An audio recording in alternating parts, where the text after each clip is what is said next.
Right now, as you're reading this, millions of men are trapped in psychologically abusive relationships, and they don't even know it.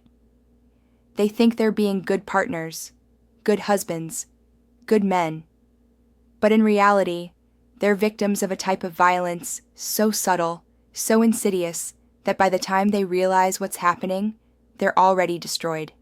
Today, I'm going to expose the hidden world of female psychological violence, the tactics, the manipulation, the systematic destruction of men that nobody wants to talk about. Society tells you that men are the abusers and women are the victims. Always no exceptions. But what if I told you that women commit just as much relationship violence as men? They just do it differently.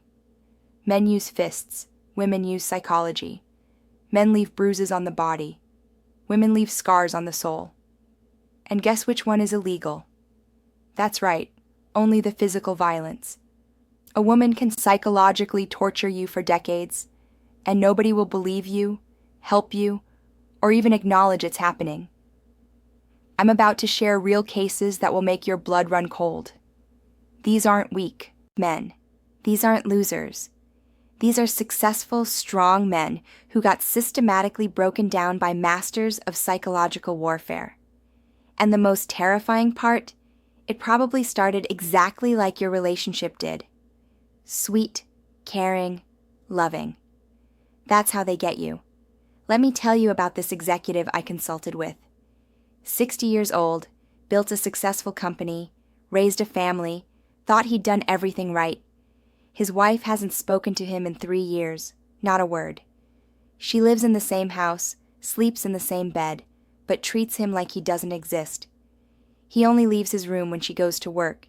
He buys his food separately, eats alone, lives like a ghost in his own home. The house he paid for, the life he built. How did it start? She didn't like his friends. They're a bad influence. They don't respect me. It's them or me, so he chose her. Then it was his hobbies.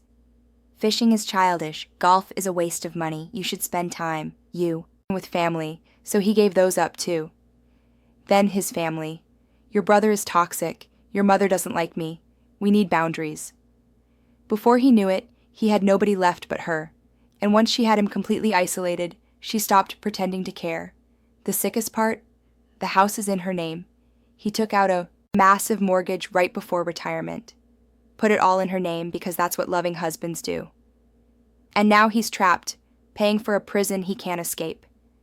If he leaves, he's homeless at 60. If he stays, he's dying inside. He hasn't had sex in over a decade. He hasn't had a conversation in 3 years. He's a broken man who built an empire but can't even eat dinner in his own kitchen. Here's what men don't understand about female violence. It's designed to be invisible. When a man hits a woman, everyone can see the bruise. When a woman destroys a man psychologically, nobody sees anything. She looks like a saint while you look crazy. She plays the victim while being the predator. She cries in public while torturing you in private. And if you ever react, if you ever raise your voice or punch a wall, suddenly you're the abuser and she's proven right about you. Let me break down the weapons they use. Because once you see them, you can't unsee them. First is guilt manipulation. Everything becomes your fault. She's unhappy. You're not romantic enough. She's bored. You're not exciting enough. She cheated. You drove her to it. You're constantly trying to fix problems that don't exist. Apologizing for crimes you didn't commit. Making up for failures that are just her projections. There was this programmer who came to me, brilliant guy, makes serious money. His wife has him convinced he's a sex addict who needs therapy. Why? Because he wants sex more than once a month. She's weaponized psychology against him. You're obsessed with sex. You only see me as an object. You need help. So now he's in therapy for having a normal sex drive while she controls him through manufactured shame. She decides when, how, and if they have sex, and he's grateful for scraps because she's convinced him he's broken. The second weapon is isolation. This one's genius in its simplicity. She doesn't forbid you from seeing friends. That would be too obvious. Instead, every time you go out, there's a fight. Not about going out, about something else. The trash you forgot last week. That comment you made 2 months ago. She times these fights perfectly. So, you're either late, upset, or you cancel entirely. After a while, your friends stop inviting you. He's whipped. She's got him on a leash. They fade away, and she never had to explicitly forbid anything. Then she love bombs you. We don't need anyone else. You and me against the world. Nobody understands us. Like we understand each other. It feels romantic until you realize you're completely alone with someone who's systematically destroying you. Your support network is gone. Your reality check is gone. She becomes your only source of validation, and she uses it like a weapon. The third weapon is public humiliation disguised as jokes. She tells funny stories about your failures. She mentions your insecurities casually in conversation. Oh, Bob's trying to lose weight again. Yeah, Mike's business idea didn't work out, but he's trying something new. She undermines you constantly, but with a smile. So, if you object, you're the one who can't take a joke. You're too sensitive. You're ruining the mood. I heard about this situation at a dinner party. The wife spent the entire night making jokes about her husband's salary, his receding hairline, his performance in bed. Everyone laughed uncomfortably while he sat there dying inside. But what could he do? If he gets angry, he's the abusive husband who can't take a joke. If he leaves, he's the dramatic one who ruined the evening. He just had to sit there and take it while everyone watched him shrink. The fourth weapon is sex as currency. This is so common it's considered normal, but it's abuse. Sex becomes a reward system. You do what she wants. Maybe you get lucky. You disagree with her. Dry spell. You want to see your friends. I'm not in the mood. You cancel plans with friends. Come to bed, baby. She trains you like a dog and you don't even realize it's happening. You just know that keeping her happy means maybe, possibly. If you're good enough, you might get the intimacy that should be a normal part of your relationship. There's this entrepreneur I worked with, married 15 years, hasn't had sex in 3. Not because he doesn't want it, but because his wife has created impossible conditions. He needs to lose 20 first, but also make more money, but also spend more time at home, but also be more spontaneous, but also plan more dates. The goalpost keeps moving because the goal isn't to have sex with him. It's to control him through the promise of it. The fifth weapon is financial control through social pressure. She doesn't need access to your accounts when she can shame you into spending. Sarah's husband bought her a Tesla. My sister's family goes to Europe every summer. I guess I'm just not worth a nice ring. You work yourself to death trying to afford the lifestyle she demands. And if you can't provide it, you're a failure as a man. But if you work too much to afford it, you're neglecting the family. You can't win, because winning was never an option. The sixth weapon is the children. This is the nuclear option. You'll never see your kids again. I'll tell them what you really are. They'll grow up knowing Daddy didn't love them enough to stay. She weaponizes your love for your children, knowing that men almost never get primary custody. You'll stay in hell to be near your kids, and she knows it. She can do anything, treat you anyway, and you'll take it because leaving means losing your children. A contractor told me his wife explicitly said, I can treat you however I want, because if you leave, I get the house, the kids, and half your income for the next 15 years. So shut up and deal with it. And she's right. The legal system is designed to protect women from abusive men. But nobody thought about protecting men from abusive women. The system becomes another weapon in their arsenal. The seventh weapon is gaslighting, making you question reality itself. I never said that. You're imagining things. You're too sensitive. That didn't happen. Over time, you stop trusting your own memory, your own perceptions, your own feelings. She rewrites history constantly, and because she's more emotionally intelligent, more verbally skilled, she makes you believe her version of events. You know that argument you had last week where she said something cruel? It never happened. That promise she made, you misunderstood. That boundary you set, you're being controlling. She flips everything until you're the bad guy in every story, and eventually you start believing it. Maybe you are too sensitive. Maybe you are controlling. Maybe you are the problem. The eighth weapon is emotional terrorism. She threatens suicide if you leave. She has panic attacks when you disagree. She cries hysterically when you set boundaries. You become responsible for her emotional regulation, walking on eggshells to avoid triggering another crisis. Your needs disappear because managing her emotions becomes your full-time job. There's this doctor whose wife has anxiety attacks every time he tries to go to professional conferences. Real panic attacks with hyperventilating and everything, except they only happen when he tries to have independence. He hasn't been to a conference in 5 years. His career is stagnating, but at least she's stable. He's given up his professional life to manage her conveniently timed mental health crisis. The ninth weapon is the victim flip. This is masterful manipulation. She provokes you for hours, days, weeks, needling, pushing, prodding until you finally snap.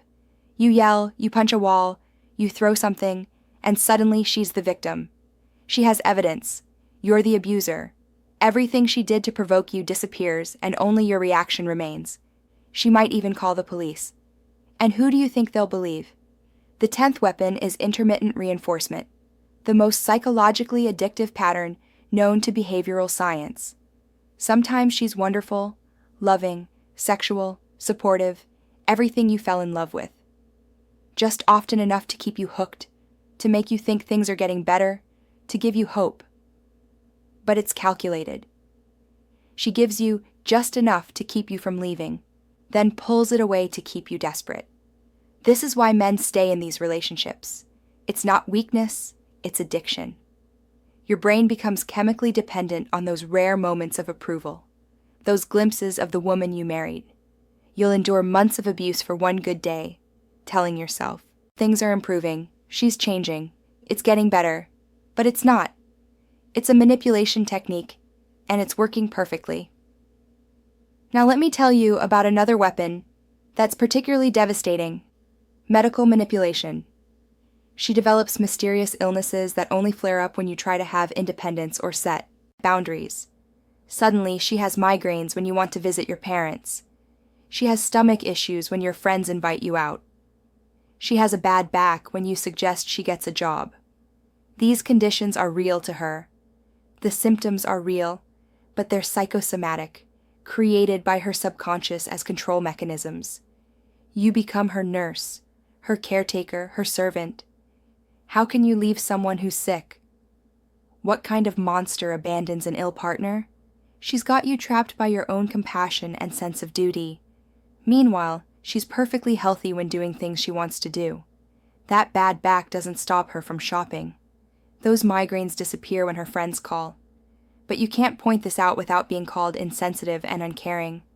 There's also the spiritual manipulation, using religion or spirituality as a weapon. God wants you to be a better husband. The universe is telling me you need to change. My intuition says you're lying. She becomes the moral authority, the spiritual guide, the one connected to higher powers. Your feelings, your needs, your perspectives are all lower vibration or sinful or toxic masculinity. She's enlightened, you're broken, and need her guidance to be fixed. Now, here's the really sick part. Society enables this. Try telling someone your wife is abusing you. Watch their face. They'll assume you're weak, you're lying, or you're the real abuser trying to flip the script. Men's shelters basically don't exist. Support groups for abused men are nearly impossible to find. The entire support system is built for female victims only. A business owner I know tried to report his wife's abuse. She'd been hitting him for years, throwing things, destroying his property. The police laughed at him. Literally laughed. What do you want us to do? Arrest your wife? Man up. When she called the police on him after he grabbed her wrist to stop her from hitting him with a lamp, He spent the night in jail. He had the defensive wounds. She had no marks, but he went to jail. The mental health system is just as bad. Couples therapy becomes another venue for her manipulation. She charms the therapist, plays the victim, and suddenly therapy is about fixing your anger issues and your control problems. Individual therapy isn't much better. Try finding a therapist who takes male abuse victims seriously. Most are trained to see men as perpetrators, women as victims. End of story. So, what do you do if you recognize yourself in this? First, understand that it's not your fault. You're not weak. You're not crazy. You're being systematically abused by someone who knows exactly what they're doing. The fog in your head, the confusion, the self-doubt, that's not you being stupid. That's the result of sustained psychological torture. Second, document everything. Every incident, every threat, every manipulation. Not because anyone will believe you, they won't, but because you need to remind yourself what's real when she tries to gaslight you. Write it down. Email it to yourself. Create a record that she can't rewrite. Third, rebuild your support network in secret. She's isolated you for a reason. Other people are reality checks. Start reconnecting with old friends. Make new ones she doesn't know about. You need people who can remind you who you were before she broke you down. Fourth, get your finances in order quietly. Open a separate bank account she doesn't know about. Start saving. Document all assets. Prepare for war while hoping for peace. Because when you finally make your move, she'll try to destroy you financially. Fifth, understand that leaving might mean losing everything. Your house, your kids, your money, your reputation. She'll tell everyone you're an abuser. She'll turn your children against you. She'll take you for everything she can. But staying means losing yourself. And that's the one thing you can't afford to lose. The hardest truth is this: the woman you love doesn't exist. She was a character, a performance designed to hook you. The real her is the one who hurts you, controls you, diminishes you. The sweet moments, the good times. That's the manipulation. The abuse is the reality. Some of you reading this are thinking, this isn't me. My situation is different. She's not that bad. That's what every abuse victim thinks. That's what I thought. That's what every man thinks until he's 60 years old, hiding in his room, afraid to eat dinner in his own kitchen. Others are thinking, but I love her. Maybe I can fix this. You can't fix someone who doesn't think they're broken. In her mind, the relationship is working perfectly. She has complete control. You do everything she wants. And if you're unhappy, that's your problem to solve by being a better servant. The only way to win this game is to stop playing. But that requires admitting you're in an abusive relationship, and most men would rather die than admit they're being abused by a woman. Your pride is killing you. Your ego is keeping you trapped. Your need to be seen as strong is making you weak. Look, I know this is brutal to hear. I know it challenges everything you've been taught about relationships, about women, about yourself as a man. But someone needs to say it. Women can be just as evil as men. They just hide it better. They use society's bias, legal systems, and psychological manipulation instead of fists. But the damage is the same. Actually, it's worse. Bruises heal, but psychological scars can last forever. If you're in this situation, you're not alone. Millions of men are silently enduring the same abuse, thinking they're the only ones, thinking they're weak, thinking it's their fault. It's not.